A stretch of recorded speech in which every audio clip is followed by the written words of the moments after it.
Bismillahirrahmanirrahim. Assalamualaikum warahmatullahi wabarakatuh. Salam sejahtera bagi kita semua.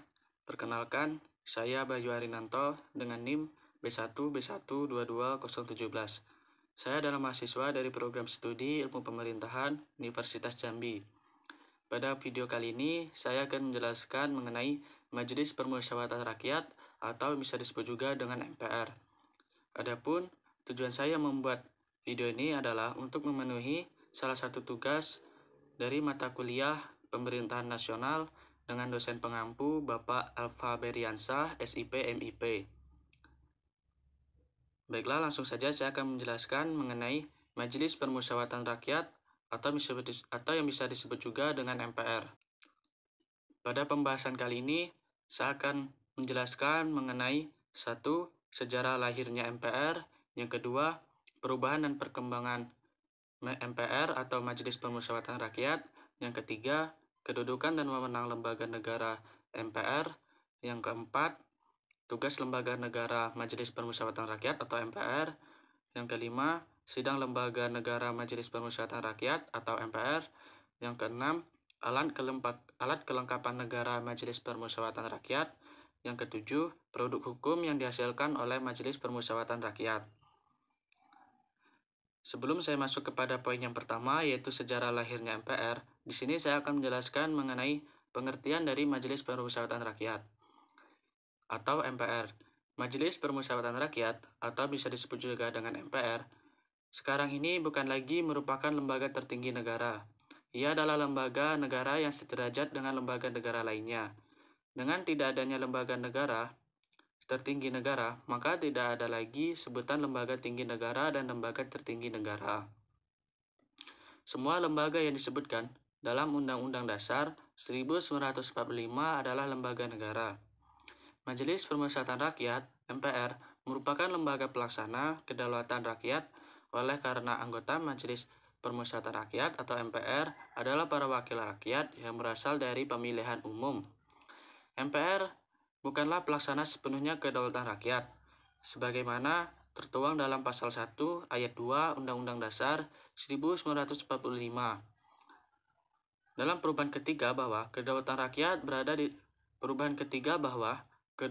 berada di tangan rakyat dan dilaksanakan menurut Undang-Undang Dasar 1945 sebagai dasar negara. Baiklah, saya masuk kepada poin yang pertama, yaitu sejarah Majelis Permusyawaratan Rakyat. Sejak 17 Agustus 1945, bangsa Indonesia memulai sejarahnya sebagai sebuah bangsa yang masih muda dalam menyusun pemerintahan, politik, dan administrasi negara.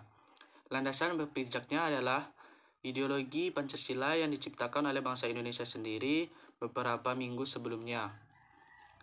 Dari penggalian serta perkembangan budaya masyarakat Indonesia dan sebuah Undang-Undang Dasar Negara Republik Indonesia tahun 1945, pra-amandemen yang baru ditetapkan keesokan harinya pada tanggal 18 Agustus 1945 oleh Panitia Persiapan Kemerdekaan Indonesia atau yang bisa disebut juga dengan Panitia PPKI. Undang-Undang Dasar Negara Republik Indonesia tahun 1945 pra-amandemen mengatur berbagai macam lembaga negara, dari lembaga tertinggi negara hingga lembaga tinggi negara.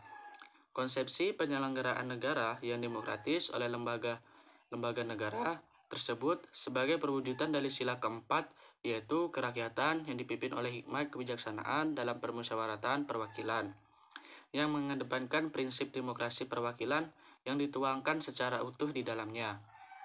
Kehendak untuk mewujudkan aspirasi rakyat dalam sistem perwakilan untuk pertama kalinya dilontarkan oleh Bung Karno. Begitu pula dengan Mr. Supomo yang mengutarakan idenya akan Indonesia merdeka dengan prinsip musyawarah dengan istilah Badan Permusyawaratan. Ide ini didasari oleh prinsip kekeluargaan, di mana setiap anggota keluarga dapat memberikan pendapatnya dalam rapat panitia perancang Undang-Undang Dasar. Supomo menyatakan bahwa Badan Permusyawaratan berubah menjadi Majelis Permusyawaratan Rakyat, dan anggapan bahwa Majelis Permusyawaratan Rakyat merupakan penjelmaan dari seluruh rakyat Indonesia. yang mana anggotanya terdiri atas seluruh wakil rakyat, seluruh wakil daerah. Konsepsi Majelis Permusyawaratan Rakyat inilah yang akhirnya ditetapkan dalam sidang PPKI pada acara pengesahan Undang-Undang Dasar Negara Republik Indonesia sebagai dasar negara. Baiklah, saya masuk kepada materi yang kedua, yaitu perubahan dan perkembangan Majelis Permusyawaratan Rakyat. Dalam sistem ketatanegaraan Indonesia, Majelis Permusyawaratan Rakyat memiliki peran penting dalam pembentukan kebijakan negara, seperti mengubah atau menambah ketentuan-ketentuan dalam Undang-Undang Dasar 1945 dan memilih presiden dan wakil presiden. Perubahan dan perkembangan dalam MPR dapat mencakup berbagai hal, seperti perubahan dalam tata tertib, komposisi, anggota, prosedur pemilihan presiden dan wakil presiden, atau peran dan kewenangan MPR dalam sistem politik Indonesia. Dalam perkembangannya, lembaga negara MPR atau Majelis Permusyawaratan Rakyat di Indonesia telah mengalami berbagai perubahan dan perkembangan sejak dibentuknya pertama kali pada tahun 1660. Adapun beberapa perubahan dan perkembangan MPR dari masa ke masa. Yang pertama, masa Orde Lama. Masa ini berlangsung dari 1960 sampai 1965. Yang kedua, masa Orde Baru yang berlangsung dari 1966 sampai 1998. Yang ketiga, Reformasi yang berlangsung dari 1998 sampai dengan sekarang. Masa Orde Lama yang berlangsung tahun 1960 sampai 1965. Pada masa ini, MPR berfungsi sebagai badan legislatif yang terdiri dari dua kamar, yaitu Dewan Perwakilan Rakyat dan Dewan Perwakilan Daerah atau DPD. MPR juga berperan sebagai badan konstituante yang bertugas membuat Undang-Undang Dasar 1945. Pada awal masa Orde Lama, MPR belum dapat dibentuk secara utuh karena gentingnya situasi saat itu. Hal ini telah diantisipasi oleh para pendiri bangsa dengan pasal 4 Aturan Peralihan Perundang-Undang Dasar Negara Republik Indonesia tahun 1945 sebelum pra-amandemen yang menyatakan bahwa Majelis Permusyawaratan Rakyat, Dewan Perwakilan Rakyat, dan Dewan Pertimbangan Agung dibentuk menurut Undang-Undang Dasar. Segala kekuasaan dijalankan oleh Presiden dengan bantuan sebuah komite nasional. Sejak diterbitkannya Maklumat Wakil Presiden nomor 10, maka terjadi perubahan yang mendasar atas kedudukan, tugas, dan wewenang KNIP. Sejak saat itu, mulailah lembaran baru dalam sejarah ketatanegaraan Indonesia. KNIP diserahi kekuasaan legislatif dan ikut menetapkan garis-garis besar haluan negara. Dengan demikian, pada awal berlakunya Undang-Undang Dasar Negara Republik Indonesia tahun 1945, pra-amandemen, dimulailah lembaran pertama sejarah MPR, yakni terbentuknya KNIP sebagai embrio MPR hingga MPR terbentuk. Pada masa Orde Lama, MPR adalah lembaga tertinggi dalam sistem politik Indonesia. Orde Lama merujuk kepada periode pemerintahan Indonesia tahun 1945 hingga 1966 yang didominasi oleh Presiden Soekarno.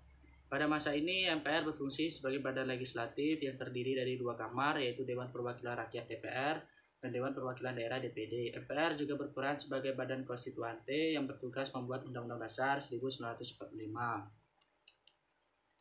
Namun, konstituante yang semula diharapkan dapat menetapkan Undang-Undang Dasar ternyata menemui jalan buntu. Di tengah perdebatan yang tak berkunjung selesai, pada tanggal 22 April 1959, pemerintah menganjurkan untuk kembali ke Undang-Undang Dasar 1945. Namun, perlu dicatat bahwa pada masa Orde Lama, kekuasaan MPR lebih dominan dalam mengendalikan pemerintahan dibandingkan dengan kekuasaan legislatif yang lebih lemah. Hal ini sesuai dengan konsep demokrasi terpimpin yang diusung oleh Presiden Soekarno pada masa itu, di mana kekuasaan tertinggi berada di tangan Presiden dan MPR sebagai wakil rakyat. Pada akhirnya, Orde Lama berakhir pada tahun 1966 setelah terjadinya krisis politik dan ekonomi yang mengakibatkan perubahan sistem pemerintah Indonesia. Setelah itu, MPR masih tetap berperan penting dalam sistem politik Indonesia meskipun dengan perubahan-perubahan dalam konstitusi tata cara pemilihan presiden yang terjadi setelah Orde Lama. Selanjutnya yaitu ada masa Orde Baru yang berlangsung 1966 sampai dengan 1998. Pada masa ini MPR tetap berfungsi sebagai badan konstituante dan badan legislatif. Namun kekuasaan MPR semakin diperkuat oleh pemerintah dan kekuasaan presiden menjadi lebih dominan. MPR juga menjadi forum untuk memilih presiden dan wakil presiden secara tidak langsung. Dalam konteks Orde Baru, MPR berperan sebagai badan tertinggi negara. MPR memiliki kekuasaan konstitusional untuk mengubah atau menambahkan Undang-Undang Dasar 1945. Namun dalam praktiknya perubahan atau penambahan Undang-Undang Dasar 1945 tidak pernah terjadi. MPR juga berfungsi sebagai badan legislatif dan wewenang membuat mengesahkan undang-undang. Pada masa Orde Baru, MPR juga menjadi forum untuk pemilihan presiden dan wakil presiden secara tidak langsung. Anggota MPR dipilih melalui pemilihan yang dikendalikan oleh pemerintah. Setelah dipilih, anggota MPR kemudian memilih presiden dan wakil presiden. Pemilihan ini seringkali menjadi formalitas belaka, di mana presiden dan wakil presiden yang diinginkan pemerintah secara de facto telah ditentukan sebelumnya. Dalam praktik kekuasaan, MPR pada masa Orde Baru lebih berfungsi sebagai alat untuk mengukuhkan dominasi pemerintahan dan presiden daripada sebagai badan yang independen dan aktif dalam mengambil keputusan politik. MPR pada periode ini lebih berperan sebagai pengesahan kebijakan dan tindakan pemerintah, serta mengamankan kekuasaan presiden daripada sebagai lembaga negara yang memiliki kepentingan rakyat secara substansif. Selanjutnya yang ketiga yaitu masa reformasi yang berlangsung dari 1998 sampai dengan sekarang. Setelah reformasi, MPR tidak lagi menjadi lembaga tertinggi negara, melainkan kedudukannya sama seperti dengan lembaga-lembaga negara lainnya. Setelah reformasi, MPR berperan sebagai pengawas kinerja presiden dan wakil presiden dan memiliki wewenang untuk memberhentikan presiden dan wakil presiden jika terbukti melakukan pelanggaran hukum atau korupsi dan lain-lain. Selain itu, MPR juga memiliki tugas untuk mengesahkan perubahan Undang-Undang Dasar 1945. Proses perubahan Undang-Undang Dasar 1945 harus melalui sidang MPR dan mendapatkan persetujuan dari mayoritas anggota MPR. Upaya ini merupakan untuk memastikan bahwa setiap perubahan dalam konstitusi negara memperoleh dukungan yang luas dari para wakil rakyat. Perubahan ini diharapkan dapat memberikan lebih banyak kekuasaan kepada rakyat Indonesia melalui perwakilan yang lebih langsung. Reformasi ini juga bertujuan untuk meningkatkan akuntabilitas dan transparansi dalam pemerintahan serta mengurangi potensi penyalahgunaan kekuasaan oleh pemerintah. Namun pada tahun 2020 MPR mengalami perubahan lagi. MPR tidak lagi terdiri dari dua kamar, DPR dan DPD, tetapi digabung menjadi satu kamar yaitu Majelis Pemusyawaratan Rakyat atau MPR yang terdiri dari anggota MPR dan DPD. Perubahan ini dilakukan untuk memangkas birokrasi dan menghemat anggaran. Selanjutnya yaitu materi yang ketiga yaitu kedudukan dan wewenang MPR. 1. Kedudukan lembaga negara MPR dalam ketatanegaraan Indonesia. Kedudukan lembaga negara MPR dalam sistem ketatanegaraan Indonesia telah diatur dalam Undang-Undang Dasar 1945 dalam pasal 3 ayat 1 Undang-Undang Dasar yang 1945 yang menyatakan bahwa ketetapan MPR terkait dengan hal-hal yang sangat pokok bagi keberlangsungan hidup bangsa dan negara dapat dijadikan dasar penyelenggaraan negara. Sementara itu, dalam pasal 3B ayat 1 Undang-Undang Dasar 1945 menegaskan bahwa lembaga-lembaga negara yang diselenggarakan adalah MPR, DPR, DPD, Presiden, dan Mahkamah Konstitusi. Dalam penyelenggaraan negara, MPR memiliki kedudukan yang sangat penting dalam ketatanegaraan Indonesia. MPR memiliki wewenang memberikan pertimbangan kepada Presiden terkait kebijakan umum pemerintah, memberikan persetujuan terhadap perubahan Undang-Undang Dasar 1945. MPR juga dapat membentuk panitia khusus untuk menangani masalah-masalah tertentu yang dianggap penting bagi negara. Dalam hal ini, MPR berfungsi sebagai negara yang memiliki kedudukan sangat strategis dan berpengaruh dalam sistem ketatanegaraan Indonesia. Selanjutnya yang kedua yaitu wewenang lembaga negara MPR dalam pembuatan produk hukum. Majelis Pemusyawaratan Rakyat adalah lembaga tertinggi di Indonesia sebelum perubahan terakhir pada tahun 2002 yang menyatakan bahwa MPR bukan lagi lembaga negara tertinggi di Indonesia yang memiliki wewenang untuk melakukan pengesahan, perubahan undang-undang, dan pengawasan terhadap jalannya pemerintah. Namun secara spesifik, MPR tidak memiliki wewenang dalam pembuatan produk hukum. Produk hukum di Indonesia dibuat oleh lembaga-lembaga negara yang memiliki kewenangan masing-masing seperti 1. Dewan Perwakilan Rakyat yang memiliki wewenang untuk merancang dan membuat undang-undang. Yang kedua, Presiden yaitu membuat peraturan pemerintah, keputusan Presiden dan peraturan Presiden. Yang ketiga, Mahkamah Konstitusi membuat keputusan yang yang berkaitan dengan tafsir uji materi ataupun undang-undang. Maksud dari penafsiran konstitusi, Mahkamah Konstitusi memiliki kewenangan untuk menafsirkan ketentuan-ketentuan konstitusi yang masih samar atau ambigu. Mereka bertugas untuk memberikan penjelasan tentang makna sebenarnya dari konstitusi agar dapat diterapkan dengan konsisten dan adil dalam berbagai konteks. Majelis Permusyawaratan Rakyat juga dapat memberikan masukan dalam pembuatan produk hukum melalui fungsi pengawasannya terhadap jalannya pemerintahan. MPR dapat membentuk panitia khusus untuk menelaah kebijakan-kebijakan pemerintah dan memberikan rekomendasi kepada pemerintah atau DPR untuk melakukan perubahan terhadap kebijakan-kebijakan tersebut. Selanjutnya materi yang keempat yaitu tugas lembaga negara. Yang pertama ada tugas lembaga negara MPR dalam pengawasan kebijakan pemerintah. Dalam sistem ketatanegaraan Indonesia, MPR memiliki wewenang untuk pengawasan kebijakan pemerintah. MPR bertugas mengawasi kebijakan yang dilaksanakan oleh pemerintah. Hal ini dilakukan untuk memastikan bahwa kebijakan tersebut sesuai dengan kepentingan rakyat dan tujuan negara yang tercantum dalam Undang-Undang Dasar 1945. Adapun tugas lembaga negara dalam pengawasan kebijakan pemerintah antara lain: 1. Menyampaikan pandangan atas program dan rencana pembangunan nasional yang diusulkan oleh pemerintah, di mana di sini Majelis Permusyawaratan Rakyat dapat menyampaikan pandangannya jika program yang diusulkan oleh pemerintah dirasa tidak tepat atau kurang menguntungkan bagi rakyat. Yang kedua ada mengawasi pelaksanaan Undang-Undang Dasar Negara Republik Indonesia tahun 1945 oleh pemerintah dan lembaga negara. Yang ketiga, menetapkan rancangan undang-undang yang diajukan oleh pemerintah serta mengawasi proses pembentukan undang-undang. Jadi, MPR memiliki wewenang untuk melakukan pengawasan terhadap pembentukan undang-undang. Yang keempat, menyampaikan pandangan atas peraturan perundang-undang yang diusulkan oleh pemerintah atau DPR. Yang kelima, ada melakukan pengawasan terhadap kebijakan pemerintah dalam berbagai bidang seperti politik, ekonomi, sosial, dan budaya. Yang kedua, ada tugas lembaga negara dalam pengawasan pembentukan Undang-Undang Dasar Negara. Lembaga Permusyawaratan Rakyat memiliki peran penting dalam pengawasan pembentukan Undang-Undang Dasar Negara di Indonesia. Berikut adalah tugas-tugas utama MPR dalam mengawasi pembentukan Undang-Undang Dasar Negara di Indonesia. Yang pertama, ada mengevaluasi rencana Undang-Undang Dasar Negara. MPR bertugas untuk mengevaluasi dan memberikan rancangan dan memeriksa rancangan Undang-Undang Dasar Negara yang diajukan oleh badan legislasi. Mereka memeriksa substansi, kesesuaian, dan prinsip-prinsip demokrasi dan kepatuhan dalam menyelaraskan undang-undang dengan konstitusi yang ada. Yang kedua, ada memberikan persetujuan. Setelah proses pembahasan dan perubahan, MPR memberikan persetujuan akhir terhadap rancangan Undang-Undang Dasar Negara. Persetujuan ini dapat berupa pengesahan atau penolakan terhadap usulan tersebut. Yang ketiga, ada mengawasi proses amandemen. MPR memiliki peran penting dalam mengawasi proses peramandemenan Undang-Undang Dasar.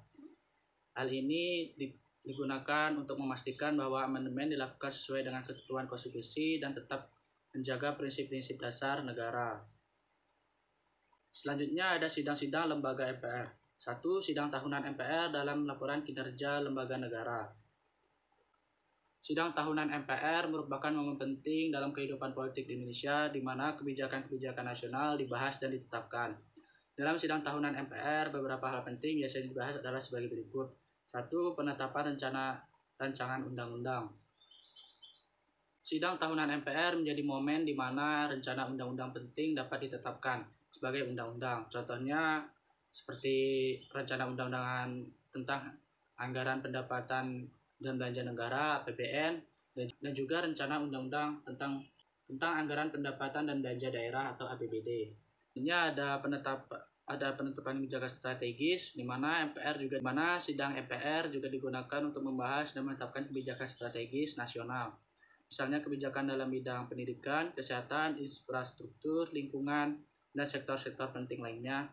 Kemudian yang ketiga ada evaluasi kinerja pemerintah, di mana dalam sidang ini MPR akan membahas mengenai apa saja evaluasi kinerja pemerintah selama periode tertentu. Selanjutnya materi yang ke-6 yaitu alat kelengkapan lembaga MPR. Berdasarkan Undang-Undang Nomor 1 Tahun 2019 dalam pasal 18 disebutkan bahwa alat kelengkapan MPR terdiri dari pimpinan, panitia ad hoc, badan sosialisasi, badan pengkajian, dan juga badan penganggaran. 1. Pimpinan. Pimpinan MPR berjumlah 10 orang yang terdiri dari 1 orang ketua dan 9 orang wakil ketua yang dipilih dan oleh anggota MPR. Ketua MPR dipilih dengan pemungutan suara oleh anggota MPR dan yang memperoleh suara terbanyak ditetapkan sebagai ketua MPR dalam sidang paripurna MPR. Apabila terdapat calon yang memperoleh suara terbanyak yang sama, maka akan dilakukan pemungutan suara ulang terhadap calon ketua MPR. Yang memperoleh suara sama tersebut, maka pimpinan MPR ditetapkan dengan keputusan MPR.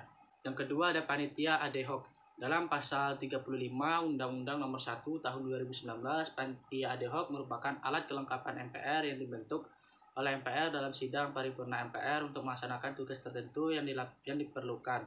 Panitia ad hoc terdiri atas pimpinan MPR dan paling sedikit 5% dari jumlah anggota dan paling banyak 10% secara profesional dari setiap fraksi dan kelompok DPD maupun MPR. Yang ketiga ada badan sosialisasi. Dalam pasal 41, badan sosialisasi merupakan alat kelengkapan MPR yang dibentuk oleh MPR dalam sidang paripurna MPR untuk melaksanakan tugas menyosialisasikan Pancasila, Undang-Undang Dasar Negara Republik Indonesia tahun 1945, Negara Kesatuan Republik Indonesia, dan Bhinneka Tunggal Ika, serta ketetapan MPR.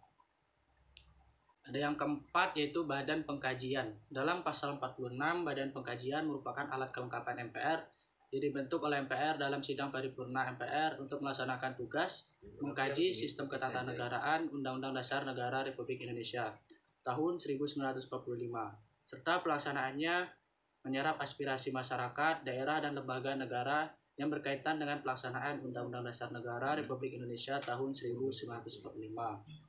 Merumuskan pokok-pokok pikiran tentang rekomendasi MPR berkaitan dengan dinamika masyarakat, serta peninjauan dan mengevaluasi pelaksanaan ketetapan MPR RI Nomor 1 MPR 2003 tentang peninjauan materi dan status hukum ketetapan MPRS dan ketetapan MPR RI dari tahun 1960 sampai dengan tahun 2002. Yang kelima ada Badan Penganggaran. Dalam pasal 51, Badan Penganggaran merupakan alat kelengkapan MPR yang dibentuk oleh MPR dalam sidang paripurna MPR untuk melaksanakan tugas merencanakan arah kebijakan umum anggaran untuk tiap 1 tahun anggaran, menyusun program kegiatan dan anggaran MPR, melakukan evaluasi terhadap pelaksanaan anggaran, serta menyusun standar biaya khusus anggaran, program, dan kegiatan MPR. Selanjutnya, 1. Fungsi alat kelengkapan lembaga MPR. Alat kelengkapan lembaga MPR yang terdiri dari 1. Pimpinan, 2. Panitia ad hoc, yang ketiga ada badan sosialisasi, yang ketiga ada badan pengkajian, yang kelima badan penganggaran, memiliki fungsi sebagai berikut. Yang pertama, 1. Mengubah dan menetapkan undang-undang dasar. Yang kedua, melantik presiden dan wakil presiden berdasarkan hasil pemilihan umum dalam sidang paripurna MPR. Yang ketiga, dan memberhentikan presiden dan wakil presiden dalam masa jabatannya apabila terbukti melakukan sebuah tindakan hukum atau terlibat kasus korupsi dan lain sebagainya. Yang keempat adalah melantik wakil presiden menjadi presiden apabila presiden mangkat atau diberhentikan atau tidak dapat melaksanakan kewajibannya dalam masa jabatannya. Yang kelima yaitu memilih wakil presiden dari 2 calon yang diajukan presiden apabila terjadi kekosongan jabatan. Yang keenam, menetapkan peraturan tata tertib dan kode etik dalam lembaga Majelis Permusyawaratan Rakyat. Selanjutnya yaitu ada prosedur pengisian anggota lembaga MPR. Berdasarkan undang-undang, anggota MPR terdiri dari anggota DPR dan DPD. Artinya, keanggotaan MPR merupakan gabungan dari anggota Dewan Perwakilan Rakyat dan Dewan Perwakilan Daerah. Pelantikan anggota MPR dan DPR dan DPD biasa dilakukan secara bersamaan. Sementara dari jajaran pimpinan MPR terdiri dari 1 ketua umum MPR dan 6 wakil ketua umum MPR dari fraksi partai dan dari perwakilan daerah. Dasar hukum keanggotaan MPR ini diatur dalam Undang-Undang Dasar 1945 dalam pasal 1 ayat 1. MPR mempunyai legitimasi sangat kuat karena semua anggota MPR dipilih oleh rakyat. Masa jabatannya keanggotaan MPR baik pimpinan maupun anggota berlangsung selama 5 tahun. Saat ini ada 575 anggota DPR dan 136 anggota DPD. Maka jika digabung, jumlah anggota MPR saat ini adalah 711 anggota yang terdiri dari gabungan anggota DPR dan DPD. pemilihan anggota DPR dan DPD dipilih langsung oleh rakyat, maka anggota DPR dan MPR harus menjalankan tugas yang harus dilakukan, baik tugas DPR maupun tugas di MPR sesuai dengan aturan yang berlaku. Periode anggota MPR ini bertahan selama 5 tahun dan diganti lagi seiring dengan dilaksanakannya pemilu legislatif dan pemilihan presiden. Selanjutnya ada materi yang terakhir, yaitu produk hukum yang dihasilkan oleh lembaga MPR. Setelah terjadinya perubahan Undang-Undang Dasar Negara Republik Indonesia tahun 1945 dan terbentuknya MPR hasil pemilihan umum tahun 2004, kewenangan MPR untuk menetapkan garis-garis besar daripada haluan negara telah hilang, yang berarti MPR tidak lagi akan mengeluarkan ketetapan-ketetapan yang bersifat mengatur. Namun demikian, MPR masih bisa mengeluarkan produk hukum berupa keputusan yang bersifat penetapan administratif. Pasca reformasi, MPR memang tidak lagi mempunyai kewenangan untuk menetapkan peraturan di luar perubahan Undang-Undang Dasar. Oleh karena itu, mulai sejak terbentuknya MPR hasil pemilihan umum 2004, tidak ada lagi produk hukum yang berisi norma yang mengatur yang ditetapkan oleh MPR, selain dari produk hukum Undang-Undang Dasar 1945. Namun, Majelis Permusyawaratan Rakyat masih mempunyai wewenang dalam mengeluarkan produk hukum, diantaranya 1. Kewenangan MPR dalam membuat produk hukum yang bersifat mengatur hanya dalam rangka mengubah dan menetapkan Undang-Undang Dasar, seperti yang termuat dalam Undang-Undang Negara Republik Indonesia tahun 1945, MPR hanya dapat membuat produk hukum yang bersifat penetapan. Kemudian di dalam Undang-Undang Nomor 12 Tahun 2011 tentang pembentukan peraturan perundang-undangan tercantum mengenai ketetapan MPR dan peraturan MPR diakui keberadaannya. Kemudian di dalam Undang-Undang Nomor 17 Tahun 2014, Undang-Undang MD 3 juga terdapat ketentuan mengenai kewenangan MPR dan diperjelas lebih lanjut dengan melihatkan ketentuan di dalam peraturan tata tertib MPR. MPR saat ini masih bisa membuat produk hukum sehingga eksistensi dari MPR maupun produk hukumnya masih dapat diakui keberadaannya. Yang kedua yaitu produk hukum MPR setelah perubahan Undang-Undang Negara Republik Indonesia tahun 1945. Dapat dianalisis melalui ketentuan Undang-Undang NRI tahun 1945. Beberapa di antaranya dapat berupa ketetapan MPR yang membuat tentang pemberhentian presiden, wakil presiden, ketetapan MPR mengenai presiden wakil presiden terpilih, ketetapan MPR terkait pengisian kekosongan jabatan presiden dan wakil presiden. Di dalam peraturan MPR nomor 1 tahun 2014 juga membuat jenis produk hukum MPR yang perubahan Undang-Undang Dasar, ketetapan peraturan dan keputusan. Yang kedua ada produk hukum lainnya yang dihasilkan oleh lembaga negara MPR. Produk hukum lainnya yang dihasilkan oleh lembaga negara MPR dalam peraturan MPR nomor 1 tahun 2014 juga memuat jenis produk hukum MPR yaitu perubahan Undang-Undang Dasar, ketetapan, peraturan, keputusan, dan produk hukum yang dibuat oleh MPR. Adapun produk hukum yang dibuat oleh MPR ataupun ketetapannya antara lain 1. Amandemen Undang-Undang Dasar 1945. Dalam sejarah peramandemen Undang-Undang Dasar 1945, setidaknya MPR pernah mengamandemen Undang-Undang Dasar 1945 sebanyak 4 kali.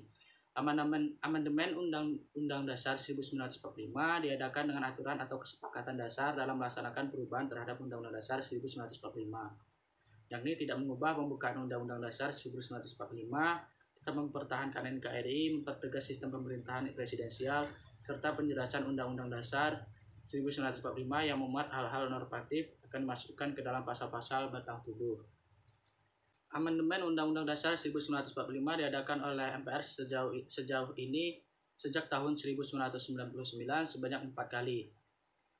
Yang pertama, ada amandemen Undang-Undang Dasar 1945 yang dilaksanakan pada sidang umum MPR 1999 tahun. Yang kedua, ada amandemen Undang-Undang Dasar 1945 yang dilaksanakan pada sidang tahunan MPR 2000 pada tanggal 7 sampai 18 Agustus tahun 2000. Yang ketiga yaitu amandemen Undang-Undang Dasar 1945 yang dilaksanakan pada sidang tahunan MPR pada tanggal 1 sampai 9 November tahun 2001. Perubahan ketiga terhadap Undang-Undang Dasar 1945 ditetapkan pada tanggal 9 November 2001. Yang keempat ada amandemen Undang-Undang Dasar 1945 yang dilaksanakan pada sidang tahunan MPR pada tanggal 1 sampai 11 Agustus tahun 2002. Kemudian yang kedua yaitu ada ketetapan MPR.